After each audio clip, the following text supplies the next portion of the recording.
Hello dear students, मैं हूं मिथिलेश कुमार और आप सभी लोगों का स्वागत करता हूं उदित फार्मेसी के ऑनलाइन लर्निंग प्लेटफॉर्म पर। कैसे हैं आप सभी लोग? आशा करता हूं अच्छे होंगे, स्वस्थ होंगे और मस्त होंगे। ह्यूमन एनाटॉमी एंड फिजियोलॉजी का टॉप 20 सीरीज अभी आपका कंटिन्यू हो रहा है, जिसका पार्ट 9 अभी हम लोग पढ़ने वाले हैं। अब बहुत जल्दी हम लोग 50% पार्ट कवर कर लेंगे, जैसे ही क्वेश्चन नंबर 10 तक पढ़ेंगे। ठीक है? हाँ, तो यूं ही जोश और जुनून को बरकरार रखिएगा। बस लेक्चर को सुनते रहिए, मल्टीपल टाइम्स बस रिवीजन कर लीजिए, आपका काम हो जाएगा। ठीक है? हाँ, तो चलो भाई क्वेश्चन नंबर 8 डिस्कस करते हैं आज। क्वेश्चन नंबर 8 क्या रहने वाला है, पढ़िए। Explain the anatomy and physiology of the respiratory organs, draw NEET label diagram. यानी श्वसन अंग यानी रेस्पिरेटरी ऑर्गन्स की संरचना और कार्य प्रणाली की व्याख्या कीजिए। एक साफ और स्पष्ट लेबल वाली आकृति भी बनाइए। ऐसा क्वेश्चन अक्सर आता है कि रेस्पिरेटरी सिस्टम की एनाटॉमी और फिजियोलॉजी को एक्सप्लेन करिए और एक अच्छा सा डायग्राम भी बनाइए। ठीक है? तो ये है आपका एक रेस्पिरेटरी सिस्टम, जिसमें आपको पता है कि क्या क्या होता है भाई। तो ये डायग्राम आपको बनाना है, इसमें क्या क्या होता है आपको क्या क्या नोट करना है। सबसे पहले आपको दिखाना है यहाँ पर आपका नेज़ल कैविटी। नेज़ल कैविटी नाक का गुहा होता है, जहाँ पर ये खाली स्पेस है ना, हाँ, जिसमें नेटा भरा होता है कि नहीं? हाँ, तो ये नेज़ल कैविटी होती है। उसके बाद क्या होता है? फेरिंग्स, ये गर्दन के पास होता है। और ये जो एरिया है ना, ये जो मैं येलो कर रहा हूँ, लेरिंग्स, गलत जगह दिखाया हुआ है। एक्चुअली ये लेरिंग्स वहाँ नहीं होता है, यहाँ होता है। इस फिगर में थोड़ा सा मिस्टेक हुआ है, थोड़ा इंडिकेशन गलत हो गया है। लेरिंग्स एक्चुअली ये है, लेरिंग्स ये है, ठीक है, और फेरिंग्स ये वाला पार्ट है। तो फेरिंग्स और लेरिंग्स है। उसके बाद ये वाला एरिया जो होता है वो ट्रेकिया कहलाता है।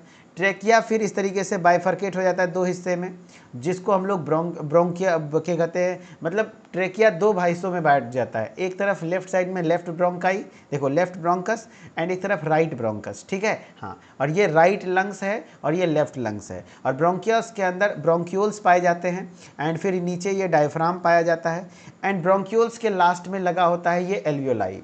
ये क्या लगा होता है? एल्वियोलाई, जो कि गैसियस एक्सचेंज करने का काम करता है। ठीक है? हाँ, तो ये आपका रेस्पिरेटरी सिस्टम है, जिसमें आपको सबसे पहले इस तरीके का डायग्राम बनाने के लिए सीखना होगा, प्रैक्टिस कर लेना थोड़ा सा। नेजल कैविटी है, फेरिंग्स है, लेरिंग्स है, ट्रैकिया है।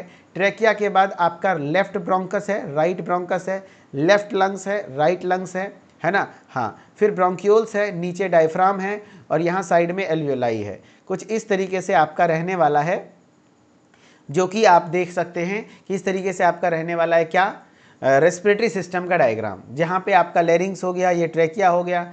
फिर ये ट्रैकिया दो हिस्सों में बंटता है, right bronchus and left bronchus. Right lungs में जाएगा तो राइट ब्रोंकस, लेफ्ट लंग्स में जाएगा तो लेफ्ट ब्रोंकस। फिर उसके छोटे छोटे ब्रांचेस को ब्रोंक्यूल्स कहते हैं। ब्रोंक्यूल्स के एंड में एल्वियोलाई लगा होता है, जहाँ पर एक्चुअल गैसियस एक्सचेंज होता है, एंड ये डायफ्राम है। ठीक है? डायफ्राम क्या करता है? एक मसल है, डोम शेप्ड मसल होता है। डोम मतलब है गुंबद के आकार का। मस्जिद देखियो, मस्जिद में कैसे इतना बड़ा बड़ा गुंबद बना होता है ना, हाँ, तो ये गुंबद इस तरीके का गुंबद बना होता है ना, तो ये इस तरीके के स्ट्रक्चर को डोम कहते हैं, गुंबद कहते हैं। तो गुंबद के आकार का स्ट्रक्चर होता है dome shaped. Diaphragm muscular structure है, रेस्पिरेशन में बहुत मदद करता है, ब्रीदिंग में। डोम शेप्ड मसल है, ठीक है, जो कि आपके थोरेसिक कैविटी और एब्डोमिनल कैविटी को सेपरेट करने का काम करता है। चलो समझते हैं, ध्यान से सुनते हैं। कह रहा था respiratory system is a complex network of organs and tissues that help you breathe. यानी रेस्पिरेटरी सिस्टम में कॉम्प्लेक्स नेटवर्क है ऑर्गन्स का और टिश्यूज का, जो कि आपको ब्रीद करने में मदद करते हैं। यानी श्वसन प्रणाली अंगों और ऊतकों का एक जटिल नेटवर्क है, जो कि आपको सांस लेने में मदद करता है। जाहिर सी बात है, रेस्पिरेटरी सिस्टम आपको किस चीज़ में मदद करता है बताओ? तो सांस लेने में मदद करता है, ब्रीद करने में मदद करता है। It plays a crucial role in supplying oxygen to the blood and removing carbon dioxide from the body. यानी ये बहुत ही इंपॉर्टेंट रोल प्ले करता है आपका रेस्पिरेटरी सिस्टम, कि ऑक्सीजन को सप्लाई करना पूरे बॉडी में, है ना, ब्लड के माध्यम से, और फिर कार्बन डाइऑक्साइड को रिमूव करना, क्योंकि यहीं सांस लेते हो तो ये ऑक्सीजन ब्लड में जाता है, और यहीं से छोड़ते हो तो ब्लड से जो कार्बन डाइऑक्साइड है वो बाहर निकलता है। तो रेस्पिरेटरी सिस्टम बहुत ही इंपॉर्टेंट है किस चीज़ के लिए? Important role, crucial role play करता है supplying oxygen to the blood, blood को ऑक्सीजन देना और ब्लड से कार्बन डाइऑक्साइड को रिमूव करना, ये इसका मुख्य कार्य है। और ब्रीद करने में मदद करता है, करेक्ट। यानी उसको हिंदी में पढ़ें तो देखो हिंदी में क्या लिख रहा है। हिंदी में लिख रहा है यह रक्त में ऑक्सीजन की आपूर्ति करने में और शरीर से कार्बन डाइऑक्साइड को निकालने में महत्वपूर्ण भूमिका निभाती है। बहुत बढ़िया। अब इसके एनाटॉमी को पढ़ते हैं, वो तो इंट्रोडक्शन था, अब इसकी एनाटॉमी को पढ़ते हैं। एनाटॉमी मतलब हुआ कि इसकी जो संरचना है किस तरीके से बनी हुई है। ठीक है, सबसे पहले नाक होता है भाई। रेस्पिरेटरी सिस्टम का सबसे पहला पार्ट क्या है? नाक है, जिसको आप लोग क्या कहते हो? नेजल कैविटी कहते हो, नाक या नसिका गुहा, है कि नहीं? हाँ, तो नोज क्या होता है सर?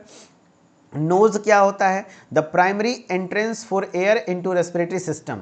रेस्पिरेटरी सिस्टम में प्राथमिक द्वार जहां से हवा प्रवेश करते हैं उसको नाक कहते हैं। इट हैज़ 2 नॉस्ट्रिल्स, इसमें 2 नॉस्ट्रिल होते हैं, सेपरेटेड बाय नेजल सेप्टम, जो कि नेजल सेप्टम के द्वारा सेपरेट होता है। यह आपका नाक है और ये नाक को इस तरीके से 2 हिस्सों में बांटा जाता है, जैसे एक देखो, इधर इधर एक इधर। तो ये बीच वाला नेजल सेप्टम कहलाता है और ये छेदा क्या होता है? नॉस्ट्रिल। और ये जो अंदर का स्पेस है ये नेजल कैविटी। समझ गए बात को? हाँ, तो ये सब समझना पड़ेगा थोड़ा बहुत।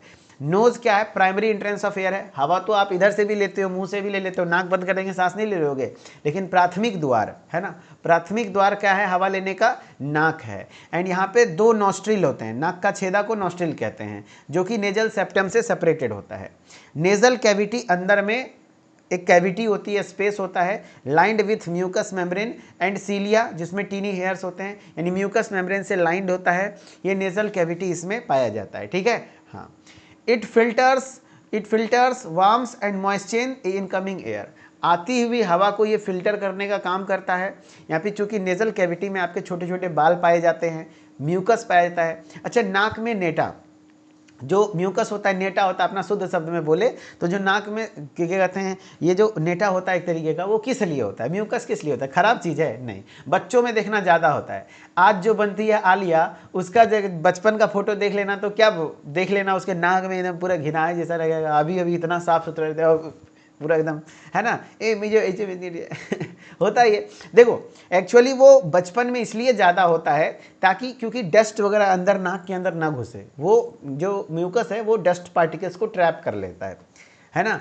जो नाक में आपके छोटे छोटे बाल हैं वो कचरा को अंदर जाने नहीं देता है। समझ रहे बात को? तो वही बोला है, नेजल कैविटी के अंदर आपका एयर का फिल्टर करना, वार्म करना, अगर ठंडी हवा है तो उसको गर्म करता है, मॉइस्चर करता है इनकमिंग एयर को। समझ रहे बात को? यस, ये प्रवेश करने वाली हवा को शुद्ध, गर्म और नमी प्रदान करने का काम करता है। कौन? नेजल कैविटी, है ना। हाँ, जब हवा नेजल कैविटी से आगे बढ़ता है तो कहाँ पहुँचता है? फेरिंग्स में, गले के पास पहुँचता है, फेरिंग्स में पहुँचता है। फेरिंग्स क्या है? एक मस्कुलर ट्यूब है, मस्कुलर स्ट्रक्चर है, that serves both respiratory and digestive system, जो कि आपके दोनों के लिए कॉमन होता है। फेरिंग्स में खाना भी आता है, पानी भी आता है। तो फेरिंग्स के लिए बहुत इंपॉर्टेंट लाइन लिखा गया है, it is the common passage, it is the common passage for food and air, common passage for food and air, for food and air, food and air, common passage for food and air. यानी कि ये जो pharynx है, ये pharynx आपके common passage हैं food और air के लिए, हवा और पानी के लिए। अब फेरिंग्स का 3 हिस्सा बटा होता है। It has 3 parts. फेरिंग्स के जो 3 हिस्से होते हैं, नाक वाला हिस्सा जस्ट नेजल कैविटी के पीछे होता है तो उसको नेजोफेरिंग्स कहते हैं। फेरिंग्स एक्चुअली गर्दन है, गर्दन में खाना भी आता है, पानी भी आता है, नमक भी, सॉरी, ये खाना पानी भी आता है और हवा भी आता है। हवा के लिए अलग रास्ते बने हुए हैं, हवा अलग में चले जाता है, खाना अलग में चले जाता है। खाना आपको पता है फूड पाइप यानी इसोफेगस में जाता होगा, और हवा ट्रैकिया में जाता है, जिसको विंड पाइप कहते हैं। तो नेजल कैविटी का 3 हिस्सा बना हुआ है। एक है नेजोफेरिंग्स, जो बिल्कुल कनेक्ट होता है नेजल कैविटी से एंड एयर के लिए पैसेज बनाने का काम करता है, हवा के लिए। जबकि ओरोफेरिंग्स मुंह के जस्ट, ओरल कैविटी मुंह के कैविटी को कहता है, अंदर के स्पेस को ओरल कैविटी कहेंगे। तो ओरल कैविटी के जस्ट पीछे, बिहाइंड द ओरल कैविटी, एक पैसेज होता है जहाँ पे फूड और एयर दोनों जाता है, तो उसको ओरोफेरिंग्स कहते हैं। नेजोफेरिंग्स में खाना नहीं जाता, बल्कि ओरोफेरिंग्स में खाना और हवा दोनों आता है। यहाँ का हवा और वहाँ का हवा दोनों ट्रैकिया में चला जाएगा और यहाँ का खाना इसोफेगस में चला जाएगा। फिर एक होता है लेरिंजोफेरिंग्स, जो कनेक्ट करता है किसके साथ? लेरिंग्स के साथ। लेरिंग्स आपका वॉइस बॉक्स है, आगे आप पढ़ेंगे, इसको हम लोग वॉइस बॉक्स कहते हैं। Why voice box? क्योंकि यहीं से आवाज़ होती है, यहीं से आवाज़ निकलती है, यहीं इसी में वोकल कॉर्ड पाया जाता है, जिसके वाइब्रेशन से आप बोल पाते हो, आवाज़ निकलती है। तो ये कनेक्ट करता है लेरिंग्स को एंड इसोफेगस को। Direct air into the lungs, air lungs में जाता है। Food to the stomach, and food कहाँ चले जाता है? स्टोमक में चला जाता है, ठीक है। हाँ, यही लेरिंजोफेरिंग्स के पास से दो रास्ता अलग निकलता है कि जो खाना है वो पेट में जाएगा थ्रू ईसोफेगस, और हवा जो है वो किस में जाएगा, ट्रैकिया के द्वारा लंग्स में चला जाएगा। अब है लेरिंग्स। लेरिंग्स के बगल में ही लिखा हुआ है वॉइस बॉक्स। पूछा जाता है कि भाई किसे हम लोग वॉइस बॉक्स कहते हैं, तो लेरिंग्स को ही वॉइस बॉक्स नाम दिया गया है। Located below the pharynx, just pharynx के नीचे पाया जाता है। कंटेन्स वोकल कॉर्ड्स, जिसमें वोकल कॉर्ड पाए जाते हैं। एंड वोकल कॉर्ड वो चीज़ है जिसके द्वारा वाइब्रेशन से आवाज़ निकलती है। The larynx has several important cartilage. Larynx में काफ़ी सारे कार्टिलेज होते हैं, टोटल 9 कार्टिलेज पाया जाता है, टोटल 9 कार्टिलेज पाए जाते हैं। देखो भाई, ये आपके नेजल कैविटी हो गए, तो नेजल कैविटी के जस्ट पीछे वाले एरिया नेजोफेरिंग्स हो गया। फेरिंग्स को देख रहे हो, ओरल कैविटी हो गया, तो ओरल कैविटी के जस्ट पीछे ओरोफेरिंग्स है ना, और फिर लेरिंग्स के जस्ट पीछे लेरिंजोफेरिंग्स होता है, और ये फिर ट्रेकिया हो जाता है, ठीक है। हाँ, अब हवा कहाँ जाएगा, ट्रेकिया, जिसको विंड पाइप कहते हैं, कंठ नली कहते हैं, वायुपथ कहते हैं, अब जो बोल दो, ट्रेकिया में हवा जाएगा। अभी तक क्या क्या पढ़ा भाई, सबसे पहले हवा कहाँ से आता है, नोज से। नोज से 2 नोस्ट्रिल है, उसके द्वारा हवा अंदर जाते हैं, कहाँ, नेज़ल कैविटी में। कहाँ जाते हैं, नेज़ल कैविटी में। मैं हाईलाइट करता चलता हूँ, चलो।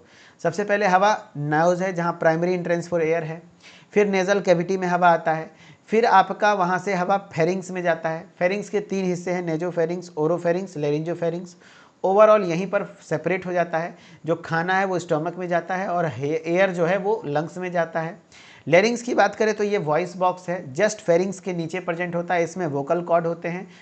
और याद रखना, ये आपका लेरिंग्स में कुछ इंपॉर्टेंट कार्टिलेज पाए जाते हैं, 9 कार्टिलेज हैं। एंड फिर लेरिंग्स से हवा अब कहाँ जाएगा, ट्रैकिया में।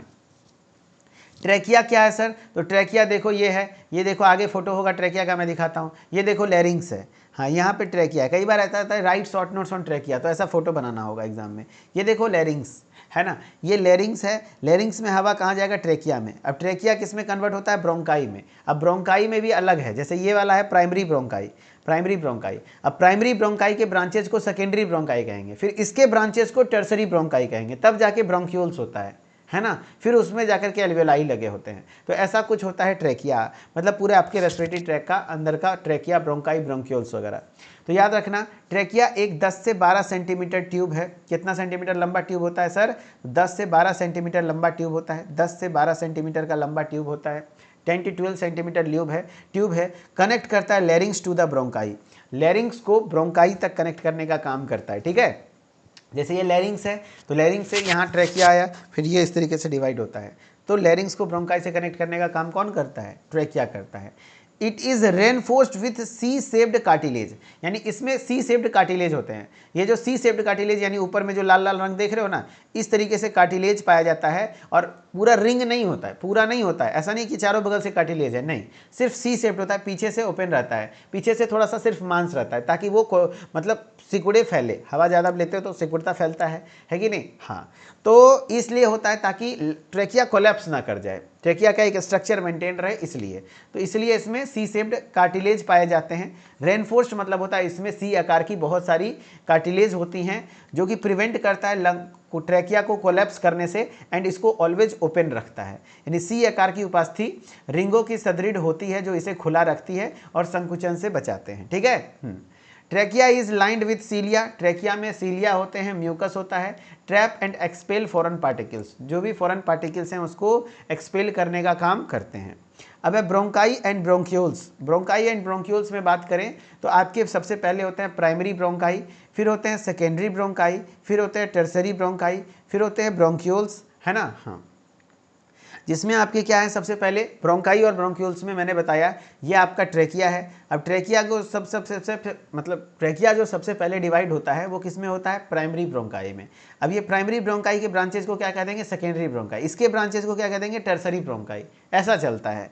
तो प्राइमरी ब्रोंकाई क्या है, 2 मेन ट्यूब्स हैं जो branch of from the trachea. ये 2 मेन ट्यूब हैं जो कि ट्रैकिया से अलग होते हैं, और लेफ्ट ब्रोंकस लेफ्ट साइड में जाते हैं, राइट ब्रोंकस राइट लंग्स में जाते हैं, ठीक है। हाँ, from one of each lungs.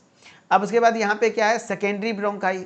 Secondary bronchi क्या कहते हैं, तो branches of the primary bronchi etch entering a lobe of the lungs. यानी कि सेकेंडरी ब्रोंकाई की मैं बात करूँ तो branches of the primary bronchi, primary bronchi की जो ब्रांचेज होती हैं, जो शाखाएं होती हैं वो, यानी कि समझ रहे हो बात को, प्राइमरी ब्रांचेस, ये देखो आपकी ये ट्रैकिया है, इसके ब्रांच को ब्रोंकाई कह दिए। अब इसके ब्रांच को सेकेंडरी ब्रोंकाई कहेंगे। वही बोल रहा है branches of the primary bronchi etch entering into the lung lobe of lungs, तो इसको हम लोग सेकेंडरी ब्रोंकाई कहते हैं।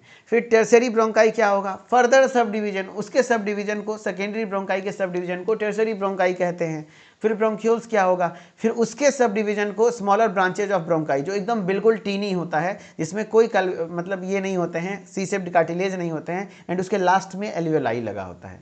ठीक है, हाँ, दे लैक कार्टिलेज, ब्रोंक्यूल्स में कार्टिलेज नहीं होता है, ये सिर्फ स्मूथ मसल्स के बने होते हैं जो कि एयर फ्लो को रेगुलेट करते हैं। अब हो गया भैया, अब समझ गए। अब लंग्स की बात करते हैं। लंग्स मतलब है फेफड़ा। लंग्स कैसा होता है, लंग्स क्या होता है, तो देखो भाई आपका जो लंग्स है ये दो होता है आपके बॉडी में, एक होता है राइट लंग्स और एक होता है left lungs. Conical shaped structure है, एंड राइट लंग्स बड़ा होता है साइज में, लेफ्ट लंग्स छोटा होता है। इसको याद रखने का तरीका ये है कि राइट में देखो 1 2 3 4 5 अक्षर है और लेफ्ट में 4 अक्षर है, तो बताओ कौन बड़ा है, 5 या 4? 5 वाला, इसीलिए ये आपका बड़ा है, ऐसे याद रख सकते हो।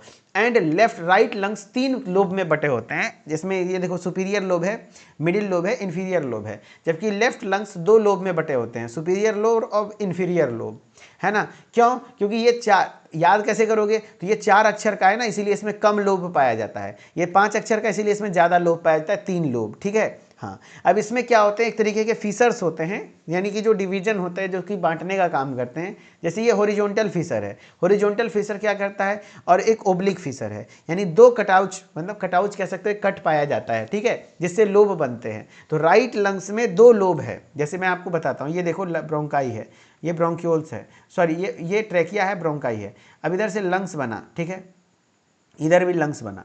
अब इसमें क्या होता है, एक ऑब्लिक फीसर होता है, ठीक है, एक क्या कहते हैं, एक हॉरिजॉन्टल फीसर होता है और एक ओब्लिक फीसर होता है। पहले फीसर मतलब है जो डिवाइड करे। पहला होता है क्या, देखो यहाँ पे दिखाता हूँ मैं, एक होता है यहाँ पर क्या, हॉरिजॉन्टल फीसर, ठीक है, और एक होता है यहाँ पर ओब्लिक फीसर। इस तरीके से ये सुपीरियर, मिडिल और इन्फीरियर लोब में कन्वर्ट होता है, जबकि इसमें एक ही लोब होता है जो इस तरीके से लोब होता है, जो कि सुपीरियर और इन्फीरियर में बांटने का काम करता है। ठीक है, हाँ, ये लंग्स का बात है। अब लंग्स में क्या है भाई, देखो कह रहा है 2 कोन शेप्ड ऑर्गन, 2 कोन शेप्ड ऑर्गन है, बिल्कुल भैया 2 कोन शेप्ड ऑर्गन होते हैं जो इस तरीके से कोन शेप्ड ऑर्गन है, located in the thoracic cavity, बिल्कुल थोरेसिक कैविटी में होता है। Etch lungs divided into lobes, हाँ, हर एक लंग्स लोब में डिवाइडेड है। राइट लंग्स में 3 लोब है, लेफ्ट लंग्स में 2 लोब है, बाय फीसर्स। कह रहा है देखो, lungs are covered by double layered membrane called pleura. हाँ, याद रखना, इससे सवाल आया हुआ है, लंग्स की आउटर कवरिंग को क्या कहते हैं, लंग्स के आउटर कवरिंग को क्या कहते हैं, तो प्लूरा कहते हैं या प्लूरल मेम्ब्रेन कहते हैं, यानी लंग्स का जो आउटर मेम्ब्रेन होता है वो आपका प्लूरा कहलाता है। ठीक है, इट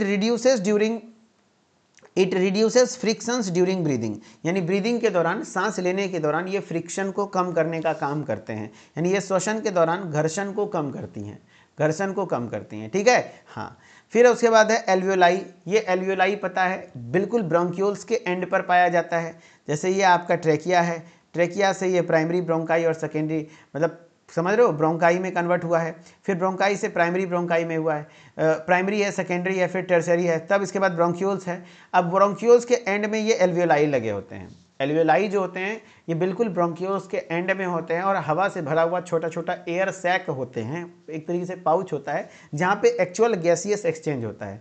जैसे ये मान लो ये एल्वियोलाई है, तो यहाँ से क्या होता है, ब्लड में से CO2 बाहर जाता है और ऑक्सीजन अंदर जाता है, जिससे ब्लड ऑक्सीजनेट हो जाता है, ब्लड प्योर हो जाता है। ठीक है, हाँ। तो एल्वियोलाई एक छोटा छोटा tiny air sac at the end of bronchioles, tiny air sac, tiny मतलब एकदम छोटा छोटा, है ना, वायु के थैले पाए जाते हैं, एयर सैक यानी एयर का पाउच पाया जाता है। गैसियस एक्सचेंज ऑकर हियर, यहीं पर मेनली गैसियस एक्सचेंज होते हैं, O2 CO2 का आदान प्रदान होता है। And they are surrounded by capillaries, इसके इर्द गिर्द कैपिलरीज होते हैं जहाँ पर एक्चुअली गैसियस का चेंजेज होते हैं। ठीक है, ये थी पूरी एनाटॉमी आपके रेस्पिरेटरी सिस्टम की। ये क्या थी, पूरी एनाटॉमी थी आपके रेस्पिरेटरी सिस्टम की। आपने क्या बताया, सबसे पहले आपने देखा ट्रैकिया, सबसे पहले रेस्पिरेटरी सिस्टम में आपने क्या क्या देखा भाई, नोज़ जो कि primary entrance for the air है, हवा के लिए प्राथमिक एयर का इंट्रेंस है, नेजल कैविटी में हवा जाती है, फिर वहाँ से फेरिंग्स में जाता है, फेरिंग्स से नेजोफेरिंग्स, फिर ओरोफेरिंग्स, फिर लैरिंजोफेरिंग्स, फिर उसके बाद ट्रेकिया, ट्रेकिया से फिर आपका आपने देखा प्राइमरी ब्रोंकाई, फिर secondary bronchi, tertiary bronchi, bronchioles, फिर लंग्स, लंग्स के बाद यहाँ एल्वेलाई जो कि एयर सैक है जहाँ पर एक्चुअल गैसियस एक्सचेंज होते हैं। एंड पूरे लंग्स का स्ट्रक्चरल एंड फंक्शनल यूनिट किसको कहा जाता है? तो एल्वेलाई को कहा जाता है। ठीक है, हाँ। अब है अगला पार्ट फिजियोलॉजी, वो तो एनाटॉमी था यानी स्ट्रक्चर था। अब इसके फिजियोलॉजी की बात करूँ, रेस्पिरेटरी सिस्टम यानी श्वसन प्रणाली की शारीरिक क्रिया यानी फिजियोलॉजी, क्या क्या काम करते हैं? तो सबसे पहला काम है ब्रीदिंग यानी वेंटिलेशन। क्या है भाई? ब्रीदिंग यानी वेंटिलेशन है, वेंटिलेशन यानी श्वसन। ठीक है, श्वसन जो है ब्रीदिंग है, वेंटिलेशन है जो इसका प्राथमिक कार्य है।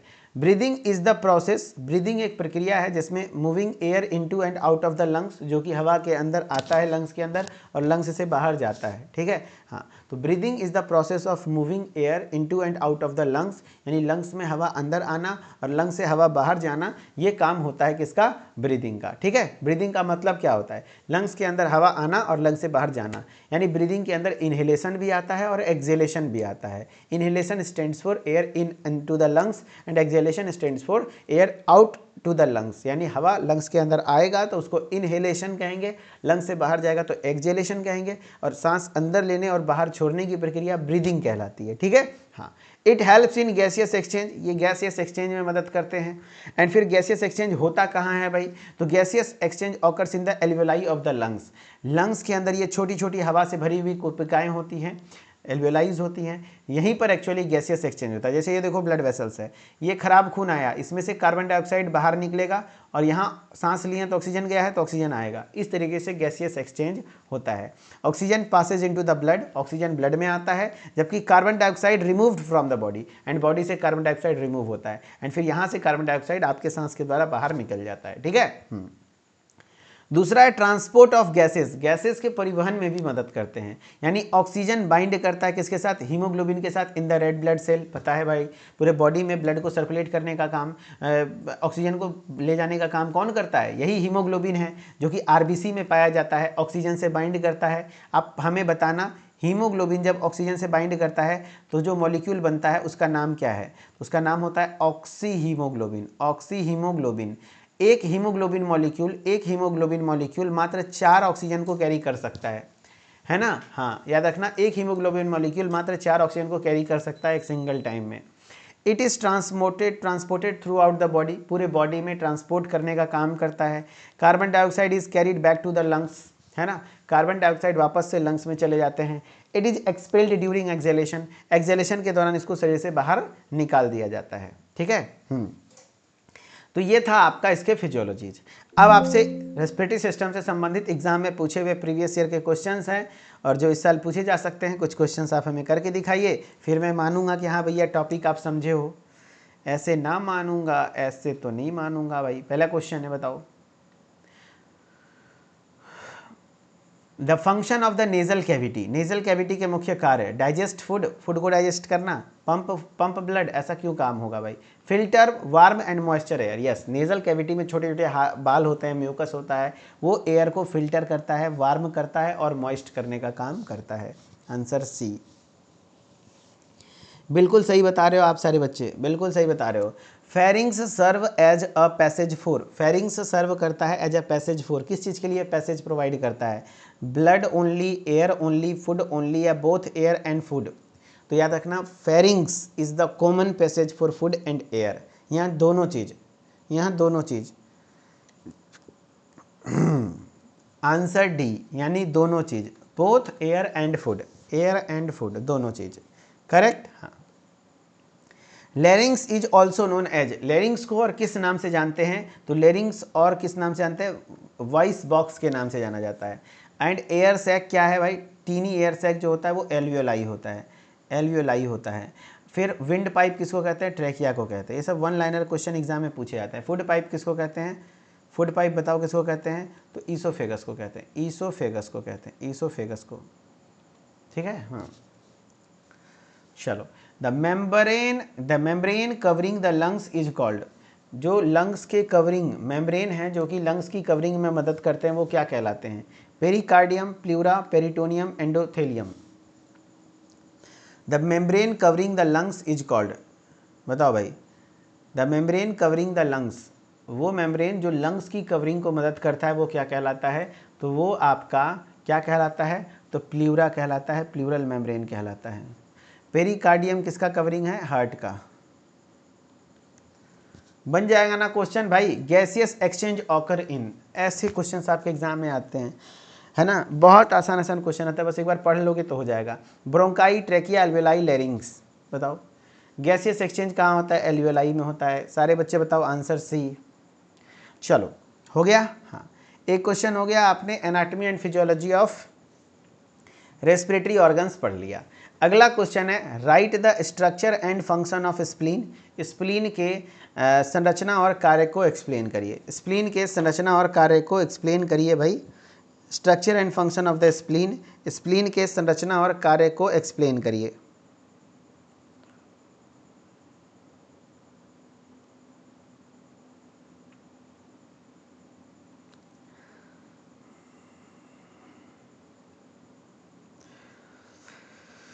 चलो भाई, सब लोग रेडी हो, तैयार हो। ये वाला स्प्लीन ब्लड बैंक कहलाता है, ग्रेवयार्ड ऑफ आरबीसी कहलाता है, बिल्कुल।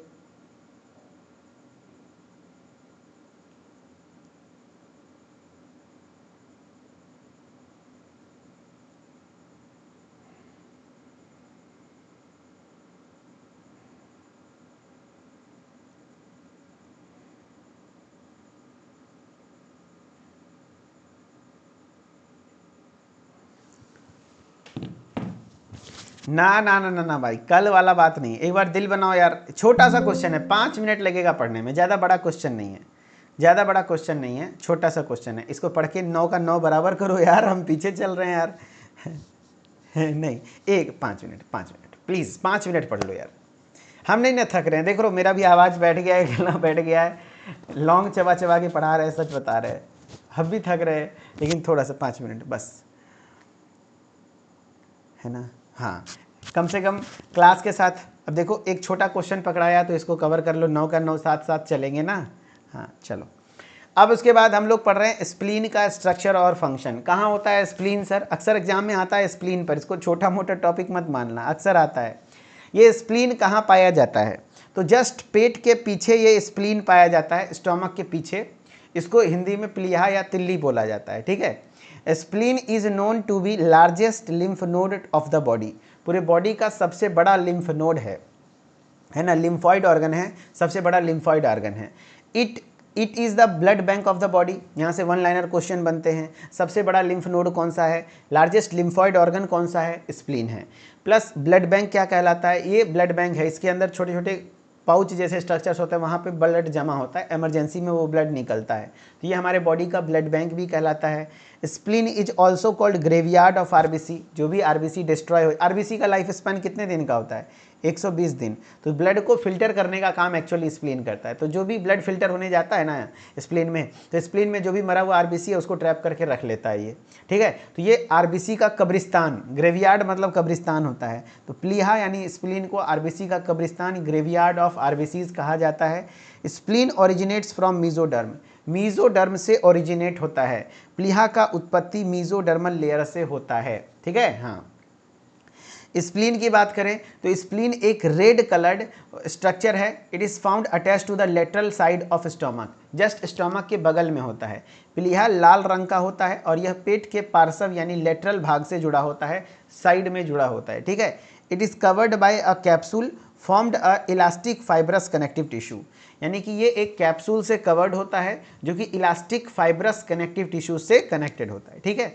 प्लीहा एक आवरण यानी कैप्सूल होता है जो कि इलास्टिक रेसे फाइब्रस कनेक्टिव टिश्यू से बने होते हैं। It is called splenic capsule, इसी को हम लोग स्प्लीनिक कैप्सूल के नाम से भी जानते हैं। इसे हम प्लीहा आवरण या स्प्लीनिक कैप्सूल कहा जाता है। यानी मैंने क्या बताया भाई, right structure and function of spleen, तो spleen is the largest lymph node of the body, ये सबसे बड़ा लिम्फ नोड है हमारे बॉडी का। है ना, largest lymph node of the body, ठीक है, blood bank of the body, blood bank कहलाता है, and graveyard of RBC, RBC का ग्रेवियार्ड कहलाता है, and spleen originates from mesoderm, mesoderm से ओरिजिनेटेड होता है, एंड फिर उसके बाद स्प्लीन कैसा होता है, रेड कलर्ड की स्ट्रक्चर होती है जो कि आपके lateral wall of the stomach, stomach के जस्ट लेटरल वॉल से जुड़ा होता है। इसके ऊपर एक capsule elastic fibrous connective tissues का एक कवर होता है जिसको कैप्सूल कहते हैं, एंड इसको स्प्लीनिक कैप्सूल के नाम से जाना जाता है। अब स्प्लीन का स्ट्रक्चर है ना, हाँ, तो स्प्लीन के पास दो पल्प होता है, एक वाइट पल्प होता है और एक रेड पल्प होता है। जैसे स्प्लीन का एक स्ट्रक्चर मैं दिखाता हूँ, इसके अंदर देखो ये बगल बगल में जो है रेड पल्प है, अंदर में वाइट पल्प है, तो वाइट पल्प वाले में WBCs पाए जाते हैं। तो जो स्प्लीनिक है दो भाग होते हैं, एक होता है वाइट पल्प जिसको सफ़ेद गुदा कहते हैं। It is scattered in the form of patches of long and irregular size lymphatic endothelium, इसमें ये स्कैटर्ड होता है in the form of patches of long and irregular size of lymphatic endothelium, इसमें थोड़ा इरेगुलर साइज का lymphatic endothelium पाया जाता है। The mesh of this network are studded with numerous splenic cells and lymphocytes, यानी इसके नेटवर्क के जाल में कई प्लीहा कोशिकाएं और लिम्फोसाइट्स होते हैं। Splenic cells are mostly aggregated around arterioles forming nodules with appear of वाइटिस, यहाँ पे वाइटिस कलर का होता है। जबकि रेड पल्प की मैं बात करूँ, लाल गुदा जो होता है, it forms the maximum part of spleen, यानी स्प्लीन का जो मैक्सिमम हिस्सा होता है वो लाल पल्प होता है, बीच में थोड़ा सा वाइट पल्प होता है। It reddish due to excess number of RBC, क्योंकि रेडिस इसलिए होता है क्योंकि यहाँ पर आरबीसीज पाए जाते हैं, और ये वाइट इसलिए होता है क्योंकि इसमें WBCs पाया जाता है, ठीक है। Red pulp of spleen contains erythrocytes, यहाँ एरिथ्रोसाइट्स होता है, and blood filled sinuses, and छोटे छोटे साइनस मतलब एक थोड़ा सा एक तरीके से गड्ढा होता है जिसमें रक्त भरे होते हैं, इसलिए इसको ब्लड बैंक कहते हैं, ठीक है। फंक्शन ऑफ द स्प्लीन यानी प्लीहा के कार्य, it macrophages engulfs and destroy worn out blood cells and pathogens, यानी ये जो मैक्रोफाजेज है वो एनगल्फ करता है एंड डिस्ट्रॉय कर देता है जो भी ब्लड सेल्स वर्न आउट हो गए, खराब हो गए हैं, यानी ये मैक्रोफाजेज, इसके मैक्रोफाजेज पुरानी रक्त कोशिका, क्योंकि स्प्लेन में मैक्रोफाजेज सेल होते हैं जो भी पुरानी रक्त कोशिकाएं हैं यानी खराब हो चुकी हैं, एंड रोगजनक को नष्ट करते हैं, जो भी पैथोजन वगैरह उसको नष्ट करने का काम करता है। In embryonal stage it produces RBC, अगर कोई एम्ब्रियोल स्टेज में यानी भ्रूण अवस्था में जब माँ के गर्भ में होता है बच्चा, तो वहाँ पर उसका जो रक्त है आरबीसी है वो कहाँ बनता है, स्प्लीन में ही बनता है। Some antibodies are synthesised here, कुछ मात्रा में एंटीबॉडीज भी यहाँ बनती हैं। In adult stage spleen works as a blood bank, adult stage में ये ब्लड बैंक की तरह कार्य करता है, यानी कि आपका ब्लड बैंक यानी रक्त भंडारण की तरह कार्य करता है।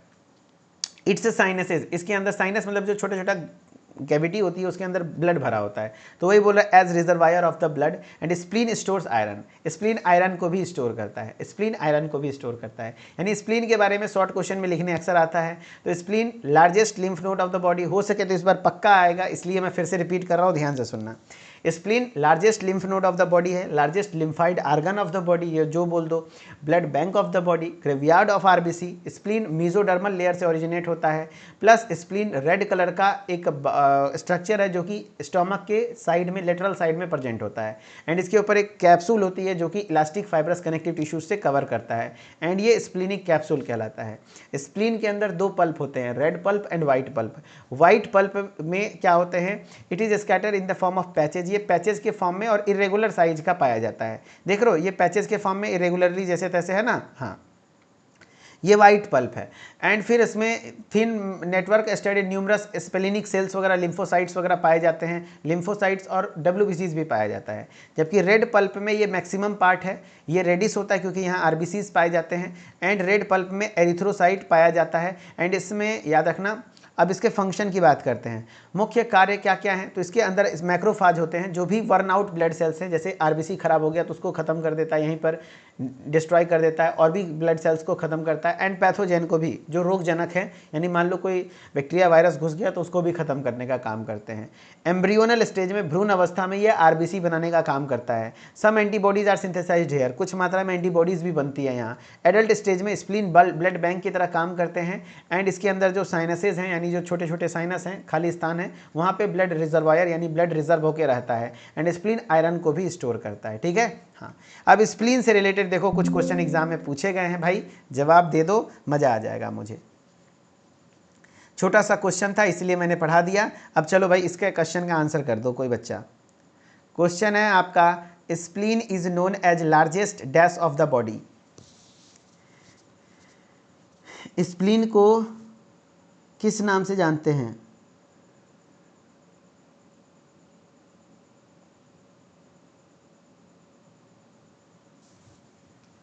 Spleen is known as the largest gland, lymph node या ऑर्गन या टिश्यूज। तो आंसर हो जाएगा स्प्लीन लार्जेस्ट लिम्फ नोड है, लिम्फ नोड है ना। Spleen is commonly known as refer to as dash of RBC, factory, store house, graveyard, producer. मार दो answer, graveyard of RBC. White pulp mainly consist of, white pulp में mainly क्या होते हैं? RBC होते हैं, प्लेटलेट्स, प्लाज्मा या lymphocytes. तो लिम्फोसाइट्स होता है व्हाइट पल्प में। जो इसके अंदर रेड पल्प और व्हाइट पल्प होते हैं, तो व्हाइट पल्प में मेनली लिम्फोसाइट होता है ना। हाँ, इसीलिए व्हाइट होता है वो। द लिम्फोसाइट क्या है याद करो, लिम्फोसाइट, मोनोसाइट, डब्ल्यूबीसी तो है, हाँ, जो एंटीबॉडी बनाता है। Red colour of red pulp is due to, red colour जो रेड पल्प का है वो रेड होता है, क्यों? क्योंकि इसमें एक्सेस आरबीसी है, प्लेटलेट्स है, डब्ल्यूबीसी है, प्लाज्मा है, क्या है? तो यहाँ पर एक्सेस में आरबीसी पाए जाते हैं। करेक्ट, खत्म, बस। ठीक है, अब हम लोग पार्ट 10 में क्वेश्चन नंबर 10 को पढ़ेंगे एंड हमारा लगभग 50% पार्ट अगली क्लास में कवर हो जाएगा एंड यहाँ तक भी जो पढ़ लिया वो पास कर जाएगा। आगे पढ़ेंगे तो और बेहतरीन होगा। तो आप बिल्कुल घबराइए नहीं, जिसको मैं पढ़ा रहा हूँ इतना पढ़ के जाइए, ये मोर देन एनफ है, मोर देन सफिशिएंट है। मज़ा आ जाएगा, आप एग्ज़ाम देकर निकलोगे और पक्का मेरी नाम याद आएगी कि हाँ भाई मिथिलेश भाई ने बिल्कुल सही पढ़ाया था, है ना। हाँ, और अगर नहीं पढ़ के गए तो मने मन खुद को कोसोगे कि काश हम मिथिलेश का बात मान लिए होते।